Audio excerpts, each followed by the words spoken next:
हरे कृष्णा। हम इस वीडियो में जानेंगे कि जो 5 प्रकार की मुक्तियाँ होती हैं वो कौन सी हैं।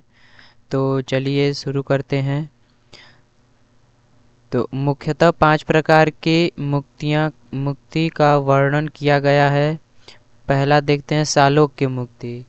इसमें जो है सालोक्य लोक के यानी भगवान के लोक में निवास करना। इसका अर्थ है आध्यात्मिक लोक में भगवान के साथ निवास करना, उनके साथ रहना भगवान के साथ। ये सालोक्य मुक्ति कहलाती है।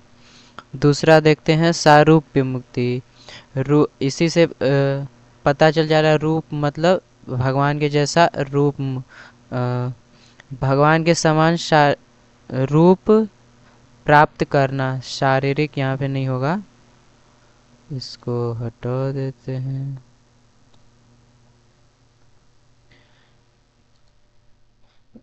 सारूप्य मतलब भगवान के समान स्वरूप प्राप्त करना। ये सारूप्य मुक्ति कहलाता है। यह मुक्ति व्यक्ति को भगवान के समान आध्यात्मिक शरीर प्रदान करती है जिसमें अ, 4 भुजाएं होती हैं, शंख चक्र गदा पद्म गदा और कमल रहता है। धारण किए होते हैं, देखते हैं आप भगवान विष्णु को कि वे 4 भुजाएं उनकी होती हैं और शंख चक्र गदा कमल धारण किए रहते हैं। यह वैकुंठ लोक में सामान्य है। तो भगवान के जैसा रूप मिल जाता है।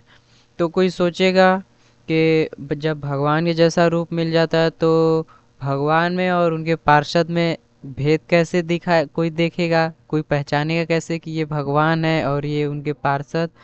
तो क्या होता है कि भगवान के वक्षस्थल पे कौस्तुभ मणि होती है और श्रीवत्स चिन्ह होता है। इससे भगवान को जान सकते हैं कि ये भगवान है, ये उनके पार्षद हैं। पार्षद पे नहीं होता है, भगवान पे होता है कौस्तुभ मणि और श्रीवत्स का चिन्ह। तो इससे भगवान ये है ये सारूप्य। फिर सामीप्य। अगर आपको जान याद करने में अगर डिफरेंस मतलब कंफ्यूजन होगा तो इससे हम लोग याद कर सकते हैं नाम से ही सामीप्य। तो यहाँ पे देखिए भगवान के समीप समीप हो जाएगा ना, समीप मतलब पास में। तो भगवान के निकट उनके निकट निवास करना, भगवान के साथ में समीप में। यह भगवान के घनिष्ठ सहयोगी के साथी बनने की मुक्ति है। व्यक्ति को भगवान के निकट रहने और उनकी सीधी सेवा करने का अवसर मिलता है, उनकी सेवा करता है। यह है सामीप्य। फिर सार्ष्टी, इसको भी सार्ष्टी ऐश्वर्य ले सकते हैं ऐसे। तो भगवान के समान ऐश्वर्य प्राप्त करना। इसका अर्थ है भगवान के समान ऐश्वर्य और शक्तियाँ प्राप्त करना। क्योंकि भगवान के पार्षद बन गया है तो भगवान जैसी शक्तियाँ उनको प्राप्त होती हैं। हालांकि कभी भी उनके बराबर नहीं, मतलब उनके बराबर नहीं, जैसे उनकी शक्तियाँ प्राप्त होती हैं ना तो वैसे ही सार्ष्टी में। फिर ये मुक्ति सायुज्य इसको कहते हैं, एकाग्रता मुक्ति सायुज्य। तो ये क्या होता है कि ब्रह्म के तेज में विलीन होना है। ब्रह्म जैसे भगवान की कांति होती है, उससे तेज निकलता है, उसको ब्रह्म उसमें विलीन हो जाना सायुज्य मृत्यु कहते हैं। यह भगवान के ब्रह्म निराकार ब्रह्म तेज में विलीन होने की मुक्ति है। यह अक्सर ज्ञानियों निराकारवादियों द्वारा चाही जाती है जो परम सत्य के साथ एक होना चाहते हैं अपनी व्यक्तिगत पहचान खोकर। तो ये जैसे जो ध्यानी होते हैं, जैसे निराकारवादी जो ध्यान करते हैं और जो बोलते हैं कि हम में भगवान में कोई भेद नहीं है, तुम भी ब्रह्म हो हम भी ब्रह्म हैं, ये सब ब्रह्म है। तो जैसे ये भगवान में तादाद में मतलब चाहते हैं, ये उनसे मिलना चाहते हैं। तो इसमें जैसे मुक्ति का मतलब क्या होता है कि अपने दुख की निवृत्ति हो और सुख की प्राप्ति हो, ये जैसे मुक्ति का। तो इसमें भगवान की सेवा का नहीं होता है, जैसे सुख नहीं मिलता है। तो कोई सोचेगा कि अब यहाँ भी सेवा किए और वहाँ भी जाके सेवा करें, हमको मतलब नहीं चाहिए, हमको सुख चाहिए। तो यही मुक्ति वो उनको चाहते हैं कि हम अब काम नहीं करना चाहते।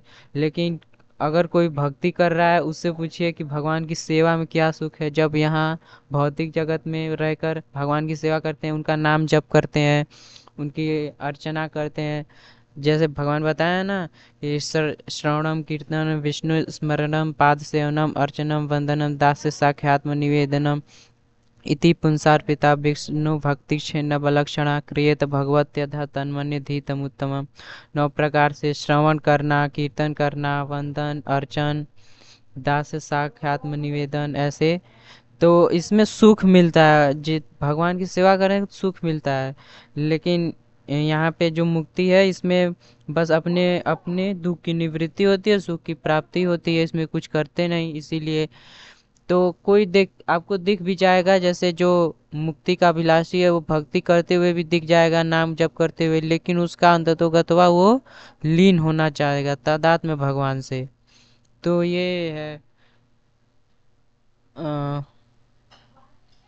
तो ऐसा है। लेकिन जो भक्त है उसके बारे में क्या भागवतम में बताया गया है कि नैकात्मता में, इसको कैसे गाएंगे, नैकात्मतां मे स्मृहयन्ति केचिन्मत्पादसेवा विरता मदीहा ये न्यूनतो भागवताः प्रसज्य सभाजयन्ते मम पौरुषाणि। बार और नैकात्मतां मे स्पृहयन्ति केचिन् मत्पादसेवाभिरता मदीहा ये न्यूनतो भागवतः प्रसज्य सभाजयन्ते मम पौरुषाणि। ये भागवतम के तीसरे कैंटो का 25वें अध्याय का 34-34वां श्लोक है। मेरे भक्त जो हमेशा मेरी सेवा में लगे रहते हैं, मेरे साथ एक होने या मेरे अस्तित्व में विलीन होने की इच्छा नहीं करते। यहाँ पे मुक्ति को बताया कि मुक्ति उनमें लीन होने की इच्छा नहीं करता, वे केवल मेरे प्रेममयी सेवा में संलग्न होने की इच्छा रखते हैं और वे अन्य भक्तों के साथ मेरी लीलाओं पर चर्चा करने में बहुत आनंद लेते हैं। यहाँ पे भक्तों के साथ रहेंगे, आनंद लेंगे, कीर्तन करेंगे। तो अन्य में क्या होता है, ज्ञानी में जैसे कोई ध्यान कर रहा है तो वहाँ पे वो अगर किस दूसरे वाले को प्रॉब्लम भी है, उसमें क्या होता है कि उसमें ये भी होता है कि जैसे जलन उसको होता है कि ये उसमें कि मेरे से आगे कैसे ये जा रहा है, ये वैसे जलनता होती है। लेकिन भक्तों में ऐसा नहीं होता है। कोई सोचेगा ये भक्त इतना माला जप करते हैं और अच्छा है, जैसे ऐसा होता है। लेकिन उनमें क्या है, और उनमें कोई जैसे कोई किसी को थोड़ा तबीयत भी अच्छा नहीं है, खराब हो गया, तो कोई पूछने वाला भी नहीं है कि क्या हुआ। तो ऐसा है। लेकिन भक्ति में क्या होता है कि भक्ति में सब केयर करते हैं।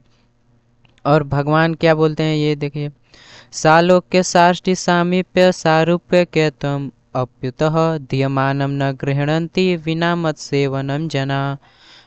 एक शुद्ध भक्त किसी भी प्रकार की मुक्ति, सालोक्य साष्टि सामीप्य सारूप्य या एकत्व को स्वीकार नहीं करता, भले ही वह भगवान द्वारा ही क्यों न दी जाए। भगवान स्वयं दे हैं जो भक्ति करता है। लेकिन जो भक्त होता है वो स्वीकार नहीं करता, वो भगवान की सेवा करने में उसको आनंद आता है।